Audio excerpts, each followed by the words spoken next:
പാലക്കാട് പരാജയത്തിൽ കൈയൊഴിഞ്ഞ V മുരളീധരനെതിരെ V Muralidhara പക്ഷത്ത് തന്നെ അതിർത്തി. വി മുരളീധരൻ സംസ്ഥാന അധ്യക്ഷനായിരുന്ന കാലത്ത് നടന്ന പിറവത്തെ ഉപതെരഞ്ഞെടുപ്പിലെ ദയനീയ പരാജയം ഉന്നയിച്ച് കെ സുരേന്ദ്രൻ ഇന്ന് രംഗത്ത് വരികയും ചെയ്തിരുന്നു. അതേസമയം ഉപതെരഞ്ഞെടുപ്പിന്റെ പേരിൽ ആരും BJP അധ്യക്ഷ സ്ഥാനം ഒഴിഞ്ഞിട്ടില്ല എന്ന തെറ്റായ അവകാശവാദവും കെ സുരേന്ദ്രൻ ഇന്ന് പറഞ്ഞു. നോക്കൂ, വി മുരളീധരൻ എന്ന് പറയുന്ന ഞങ്ങളെ നേതാവിനെയും എന്നെ തമ്മിൽ തെറ്റിക്കാനാണ് നിങ്ങളെ പുതിയ ഉദ്ദേശമെങ്കിൽ അത് നടപ്പില്ല. ഒന്നാമത്തെ കാര്യം. രണ്ടാമത്തെ കാര്യം, അദ്ദേഹം പ്രസിഡന്റ് ആയിരിക്കുമ്പോഴും 3 ഉപതെരഞ്ഞെടുപ്പുകൾ ഉണ്ടായിരുന്നു.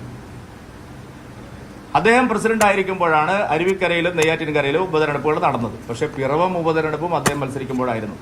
ഞങ്ങളെല്ലാവരും അവിടെ പോയി പ്രവർത്തിച്ചാണ്. അന്ന് കിട്ടിയത് 2000 വോട്ടാണ്. അന്ന് ആരും ശ്രീ വി മുരളീധരൻ രാജിവെക്കണമെന്ന് പറഞ്ഞിട്ടില്ല.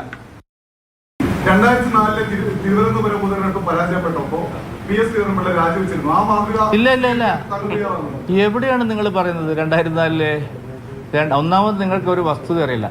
2004-ൽ ശ്രീധരൻപിള്ള സാർ രാജിവെച്ചിട്ടില്ല. ഇല്ല. വെറുതെ എന്തിനാണ് പറയുന്നത്? അല്ലല്ല, ഞാനിപ്പോ ഇതൊന്നും പറയാൻ ആഗ്രഹിക്കുന്നില്ല.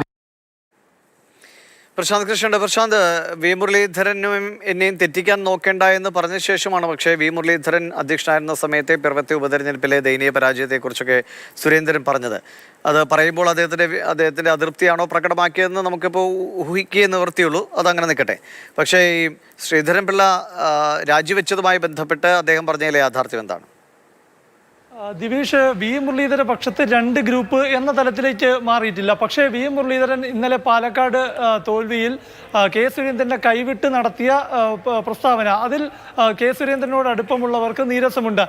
അതിൻ്റെ ഒരു പ്രതികരണമാണ് ഇന്നിപ്പോൾ കെ സുരേന്ദ്രൻ്റെ ഭാഗത്തു നിന്ന് ഉണ്ടായത് എന്ന് വേണം മനസ്സിലാക്കാൻ. കാരണം തന്നെയും വി മുരളീധരനെയും തമ്മിൽ തെറ്റിക്കേണ്ട എന്ന് പറയുമ്പോഴും വി മുരളീധരൻ അധ്യക്ഷനായിരുന്ന കാലത്ത് ഉപതെരഞ്ഞെടുപ്പിലും പരാജയമുണ്ടായിട്ടുണ്ട്. അതിൽ പിറവത്ത് ദയനീയ പരാജയം ഉണ്ടായ കാര്യം എടുത്തു പറയുകയും അന്ന് എന്തുകൊണ്ട് നിങ്ങൾ വിമർശിച്ചില്ല എന്ന കാര്യം അദ്ദേഹം ഉന്നയിക്കുകയും ചെയ്യുന്നു. ഒരുപക്ഷെ വി മുരളീധരനെ ആക്കാതിരിക്കാൻ വേണമെങ്കിൽ, അല്ലെങ്കിൽ അത് വാർത്തയാകാതിരിക്കാൻ വേണമെങ്കിൽ കെ സുരേന്ദ്രൻ ഈ വിഷയം ഉന്നയിക്കാതിരിക്കുകയും ചെയ്യാമായിരുന്നു. അപ്പോൾ അതുണ്ടായില്ല എന്നതാണ്. മാത്രമല്ല, ഇന്നലെ വി മുരളീധരന് പാലക്കാട് പരാജയത്തിന് കാരണം തനിക്കറിയില്ല എന്ന് പറഞ്ഞ് കൈയൊഴിയുമ്പോഴും അവിടെ പാലക്കാട് നഗരസഭയുടെ ഈ സംഘടനാ ചുമതലയെല്ലാം വഹിച്ചത് വി മുരളീധരൻ്റെ മനസാക്ഷി സൂക്ഷിപ്പുകാരനായ സംസ്ഥാന വൈസ് പ്രസിഡന്റ് പി രഘുനാഥായിരുന്നു. അപ്പോൾ തനിക്കിതൊന്നും അറിയാൻ സാധിക്കില്ല, തനിക്കൊന്നും അറിയില്ല എന്ന് പറയുന്നതിൽ ഒരു യുക്തിസഹമല്ല എന്നതാണ് വസ്തുത. മറ്റൊരു കാര്യമുള്ളത്, ഇതെല്ലാം പറയുമ്പോഴും കെ സുരേന്ദ്രന് കഴിഞ്ഞ ലോക്സഭാ തെരഞ്ഞെടുപ്പിൽ തൃശ്ശൂരിലെ വലിയ വിജയത്തിന് ശേഷം ഈ സംഘടനാ തെരഞ്ഞെടുപ്പ് നടന്നാലും 2025-ലെ തദ്ദേശ തെരഞ്ഞെടുപ്പ് വരെ കെ സുരേന്ദ്രനെ തുടരാൻ അനുവദിക്കും എന്ന ഒരു പ്രതീതിയാണ് മുരളീധര പക്ഷത്ത് നിന്ന് പുറത്തു വന്നുകൊണ്ടിരുന്നത്. അതേസമയം തന്നെ സ്ഥാനമാറ്റം ഉണ്ടായാൽ വി മുരളീധരൻ വീണ്ടും സംസ്ഥാന അധ്യക്ഷനാകും എന്ന ചില സൂചനകളും വരുന്നു. ഈ ഘട്ടത്തിലാണ് പാലക്കാട്ടെ ദയനീയ പരാജയം കെ സുരേന്ദ്രൻ്റെ പ്രവർത്തന ശൈലിയിലെ പിഴവെന്ന് വിലയിരുത്തുന്ന മുരളീധര പക്ഷത്തു നിന്നുള്ള ഇത്തരം നീക്കങ്ങൾ നടന്നത്.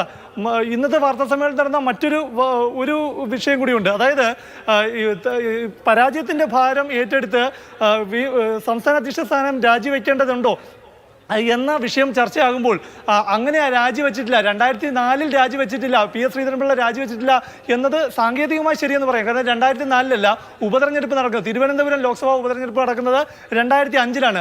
ആ 2005-ലെ ദയനീയ പരാജയം, അന്ന് ദയനീയമായി തിരുവനന്തപുരത്ത് പരാജയപ്പെട്ട CK പത്മനാഭനാണ്. 35,000 വോട്ടൊക്കെയാണ് അദ്ദേഹത്തിന് ലഭിച്ചത്. അന്ന് അതിൻ്റെ ധാർമ്മിക ഉത്തരവാദിത്വം ഏറ്റെടുത്തുകൊണ്ട് അന്നത്തെ സംസ്ഥാന അധ്യക്ഷൻ PS ശ്രീധരൻപിള്ള രാജിവെക്കുകയാണ് ഉണ്ടായത്. അപ്പോൾ ഒരു ഉപതെരഞ്ഞെടുപ്പിൻ്റെ പരാജയത്തിൻ്റെ ധാർമ്മിക ഉത്തരവാദിത്വം ഏറ്റെടുത്ത് സംസ്ഥാന പ്രസിഡന്റ് രാജിവെച്ചിട്ടില്ല എന്ന വസ്തുത തെറ്റാണ്.